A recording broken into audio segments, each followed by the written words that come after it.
Thank you so much. That was Above and Beyond by James Swearingen. So that's a great way to start with a fanfare.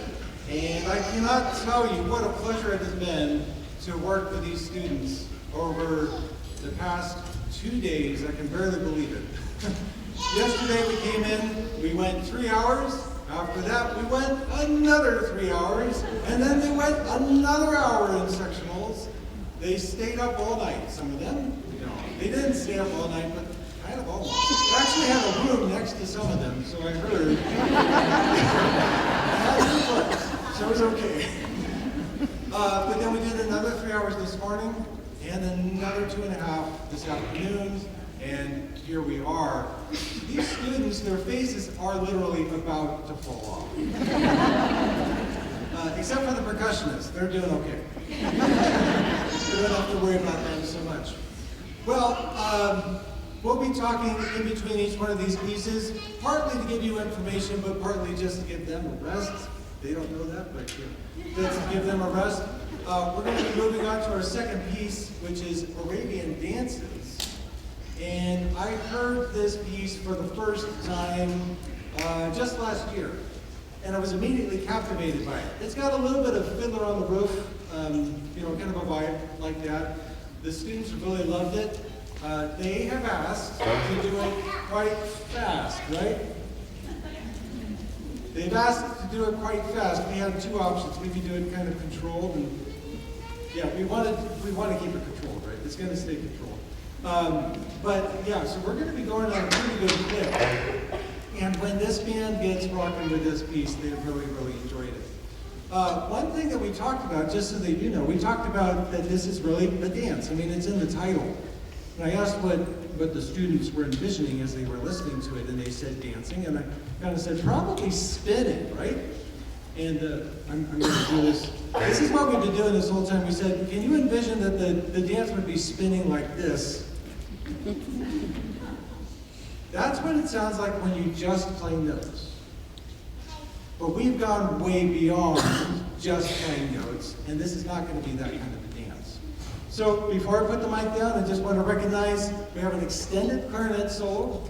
Bria Lewis is going to be playing the extended clarinet solo here at the beginning, and I just wanted to recognize her. She's going to be standing as she plays. All right, here we go.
Nice.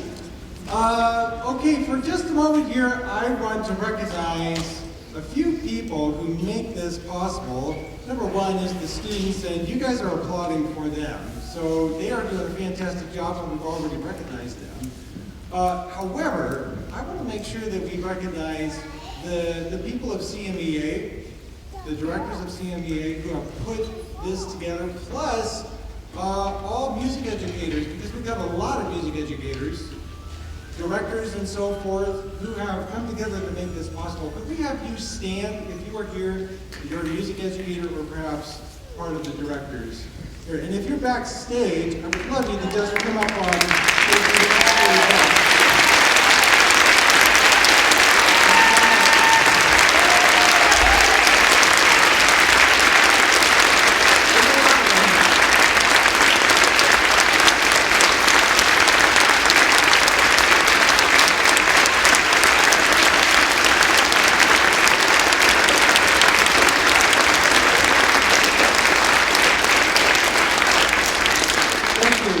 It really takes an army to put this together, and I want you to know that my job was to show up. That was my job. So I can't tell you how much planning went into this, from hotels to itineraries to, just logistics, all kinds of things, reservations, so thank you so much to them.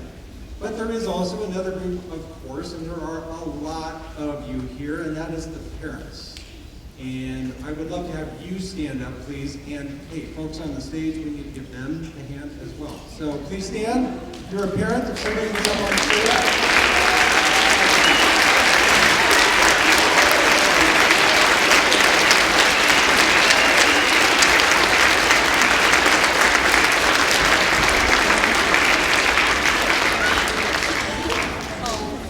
You know, there is so much data out there that suggests that music is something that really changes a person's life. It helps you to think better, it clears your mind, it gives you something to concentrate on, motor skills, all kinds of stuff. And I can't tell you how many people I've run into who said music saved my life. And maybe some of you are out there too.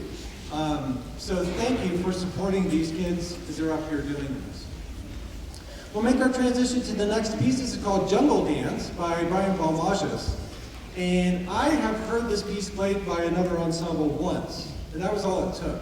I cannot get the piece out of my head, and once you have heard it, you will understand why. It's very repetitious, it's very catchy. You're gonna have a really fun time with this. I was telling the students that this is actually based off of the concept of African drumming. This is not something that's actually in the program notes, but I'm pretty sure that that's what Balmashas has in mind. African drumming, if you look it up, is something that takes hours. There's a bunch of percussion instruments put together, and they're basically jamming for hours the same piece over and over. Very repetitious, like this one is, but certain elements will pop out at different times. This will come up, and then they'll go down, and something else will pop out. Even though it's repetitious, it's got different things that will jump out at you. So enjoy this. This is Jungle Dance by Brian Balmashas.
See, you're not going to be able to forget that one now. You'll probably have your kids singing it around the house too, so I'm sorry.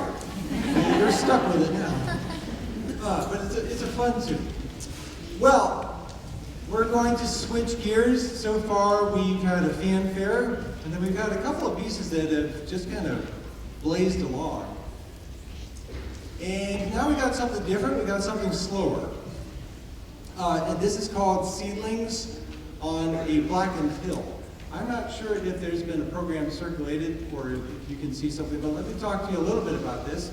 Part of the deal for bringing me up here was that I would write a piece for the ensemble, and so this is something that I wrote. But the board of CMEA, they are the ones who gave me the idea for what to write about. And it's very timely. We didn't intend for it to be so timely, but it's about fires in California. So here we are. You all, we all, have been affected by these fires in tremendous ways. And I'm sure that there are people in this room who have been directly affected, and then all of us have been at least indirectly affected. I am a Northern Californian by birth and at heart. So I'm from the Bay Area. I spent my time as a youth up at Lake Shasta, up in the Marble Mountains, up in the Trinity Alps. This is my playground, basically. I love this place. And this summer, I came up to show my kids where I had done a lot of stuff as a scout and other things as a youth up in the Marbles.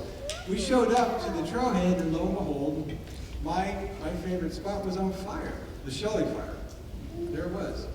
I had already been commissioned to write this piece, and I figured, okay, I know a little bit about what's going on up there, but there was my favorite place, on fire, actively, and so we got diverted over to the Trinity Alps, and it all worked out, which was good. But here we are, on my way up, driving up here. I couldn't take Interstate 5 because of the fire at Castaic Lake.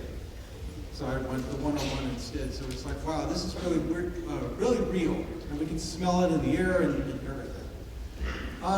So this piece has a theme in it that is presented at the beginning and it's presented at the end.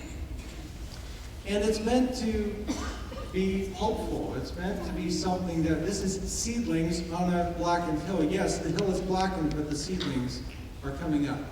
If I had an overhead, I would show you a picture that I took up in the Marble Mountains this last summer.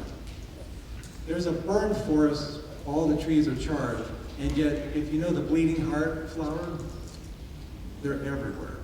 And it's just beautiful. They're red and they're full of life all at the same time. So that's what this is about. You're not going to hear fire crackling or anything like that. This is about hope. I have asked one of our fabulous percussionists to kind of set the tone here. He's going to play a solo for us, right?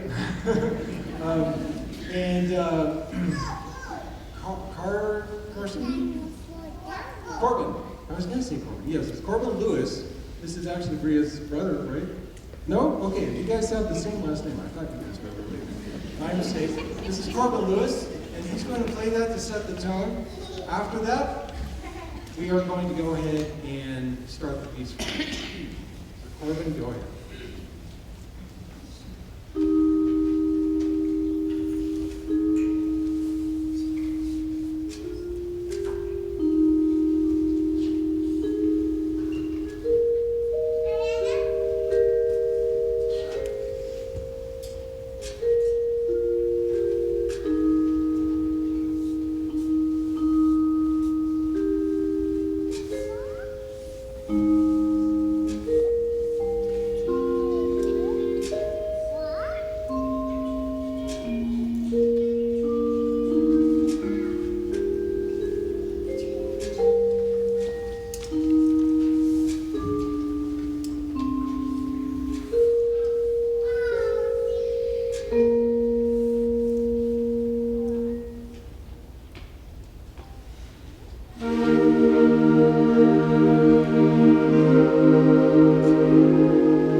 That was kind of hard to get through for me. Well, thank you so much. We've got, I think, some of our CMEA board are going to come out and make a few announcements, and then we've got one more number after that.